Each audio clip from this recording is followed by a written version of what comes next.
우리 어머니가 조금 시초다라고 생각이 들었을 때는 이런 제자들을 한번 찾아봐 주시는 것도 좋지 않을까 싶습니다.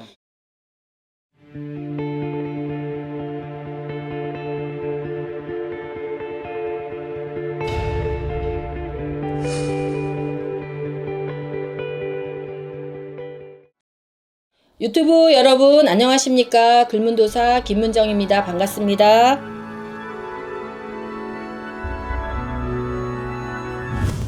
선생님, 오늘 주제가 이제 또 해를 끼치는 귀신과 해를 끼치지 않는 귀신이 있다고. 귀신이 여러 종류의 귀신이 있지만 또 착한 귀신도 있고 또 나쁜 귀신이 있어서 사람을 해를 끼치는 그런 귀신도 있습니다. 오늘 제가 여러분들한테 말씀드리고 싶은 것은 해를 끼치는 귀신들을 말하는 거예요. 그래서 귀신 자켓살이라고 하는데요. 이 오감이 열리고 귀가 열리고 숨구멍이 다 열려 있는 사람들은 아무래도 귀신이 들락달락 거리기 때문에 문제가 될 수가 있습니다. 그러면 이제 무슨 문제가 되냐? 불길하거나 아니면 우울증을 유발하거나 아니면은 불안정한 감정을 많이 갖게 하는 것이 이것이 문제이기 때문에 그렇습니다. 그래서 어떤 아이들은 불안감이 형성이 되고 또 조울증이나 우울증이나 또 어떨 때는 이제 밤에 헛소리도 하고 또 밤에 또 가위도 눌리고 아침이면 또 일어나지도 못하고 깊은 잠을 또 자지도 못하고 이런 것들이 많이 있습니다. 그러니까 이런 것들 때문에 저희를 또 찾아오시는 분도 많이 있고 신경정신과나 아니면 심리치료사나 이런 데도 많이 간 데가 있고 또 아이들도 학교에 적응이 안 돼서 대안학교를 많이 간다든지 이런 방향으로 가는 것들이 많이 있습니다. 그래서 저는 이제 약을 먹기 전에 이런 데 와서 한 번쯤은 저희한테 물어보고 약을 먹이시는 게 어떨까 이런 생각도 합니다. 제가 이제 신경정신과 약을 몇 해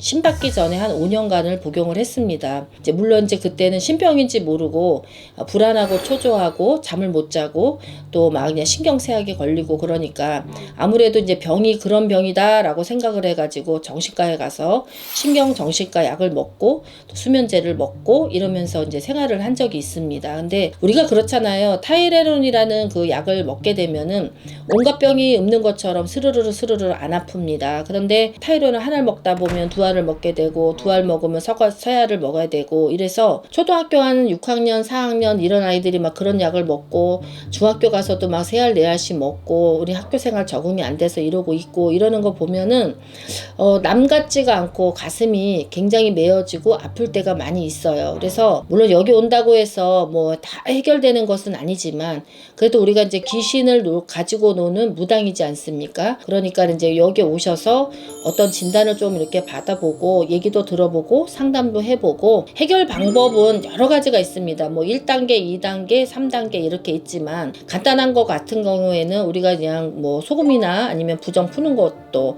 아니면 상문 푸는 거 이런 거 가지고도 해결이 될 수가 있는 거고 또 상황이 또 심각하면은 뭐 테마도 할 수가 있는 거고 조상도 천도도 할 수도 있는 거고 가지가지 방법은 있습니다. 그렇지만 아무것도 안 해보고 그냥 묵혀두게 되면은 어떤 일이 생기냐면 저희가 손을 쓸 수 없는 상태가 될 수도 있어요. 망상증이 됐다든지 아니면 집장증이 됐다든지 환상이 들린다든지 이런다면 그때는 이미 김치로 따지면은 쉬어버린 거기 때문에 원상으로 복귀하는 데는 시간도 많이 걸리고 또 잘 되지도 않고 이럴 수도 있기 때문에 우리 어머니가 조금 시초다라고 생각이 들었을 때는 이런 제자들을 한번 찾아봐 주시는 것도 좋지 않을까 싶습니다. 그럼에도 불구하고 너무 이제 새하여져서 방법이 없다 그러면 약물을 치료하고 병원에 가시고 이러는 것이 어떨까라는 생각이 듭니다. 여러분들한테 이렇게 진심 어린 말을 드리고 싶었던 이유는 요즘에 진짜 너무 우울증 환자가 많이 있고요. 또 캥거루죽도 너무 많이 있고 부모한테 의존성 있는 그런 사람들도 많이 있고 또 부모들도 괴롭고 또 본인들도 얼마나 괴롭겠습니까. 그래서 같이 한번 또 잘 살아보는 그런 세상을 또 만들어 보는 것도 우리 할 일이라고 생각을 해서 오늘은 이 말씀을 드리고 싶습니다. 여러분 또 고민이 있으신 분들은 찾아오시고 또 해결 방법이 있으면 서로 의논해 보기로 해요. 저는 글문도사였습니다.